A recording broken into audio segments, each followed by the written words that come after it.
40 இடங்களில் லஞ்ச ஒழிப்புத்துறை சோதனை என்ற ஒரு அண்மை செய்தியை பார்க்கிறோம்.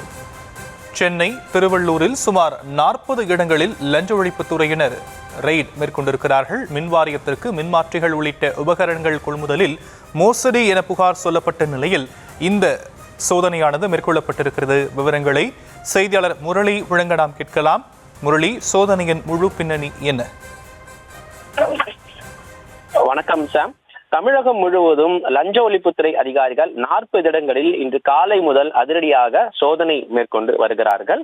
அதில் சென்னை பெருங்குடியில் 4 இடங்கள், அண்ணா நகர் உள்ளிட்ட இடங்களில் 3 இடங்கள், திருவள்ளூர், செங்கல்பட்டு என தமிழகம் முழுவதும் இந்த சோதனையானது 40 இடங்களில் நடைபெற்று வருகிறது.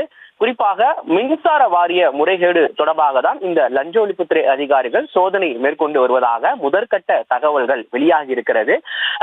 கடந்த ஆட்சியில் டிரான்ஸ்பார்மர் கொள்முதல் செய்ததும், அதே போன்று மின்சார வாரியத்திற்கு தேவையான உதிரி பாகங்கள் வாங்குவதில் முறைகேடு நடந்திருப்பது தொடர்பாக தான் இந்த சோதனை நடைபெற்று வருவதாக முதற்கட்ட தகவல் வெளியாகி இருக்கிறது.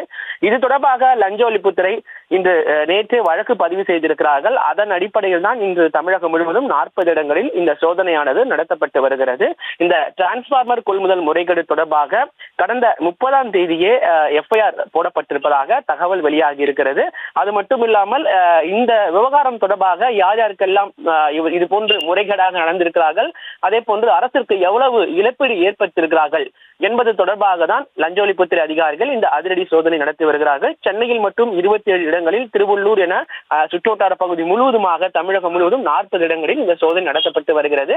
மேலும் இந்த இடங்கள் அதிகரிக்க வாய்ப்பு இருப்பதாகவும் லஞ்ச ஒழிப்புத்துறை அதிகாரிகள் தகவல் தெரிவித்திருக்கிறார்கள். ஆகவே இந்த சோதனையானது இன்று மாலை வரை நடைபெறும் என அதிகாரிகள் தகவல் தெரிவித்திருக்கிறார்கள். சோதனை முடிவில் எவ்வளவு கோடி ரூபாய் இவர்கள் அரசுக்கு இழப்பீடு ஏற்படுத்தியிருக்கிறார்கள், யார் யாரெல்லாம் இந்த ஒப்பந்ததாரர்கள் தொடர்பு இருக்கிறார்கள் என்பது தொடர்பாக அடுத்த கட்ட நடவடிக்கைகள் மேற்கொள்ளப்படும் என லஞ்ச ஒழிப்புத்துறை அதிகாரிகள் தகவல் தெரிவித்திருக்கிறார்கள். சாம், விவரங்களுக்கு நன்றி முரளி கிருஷ்ணா.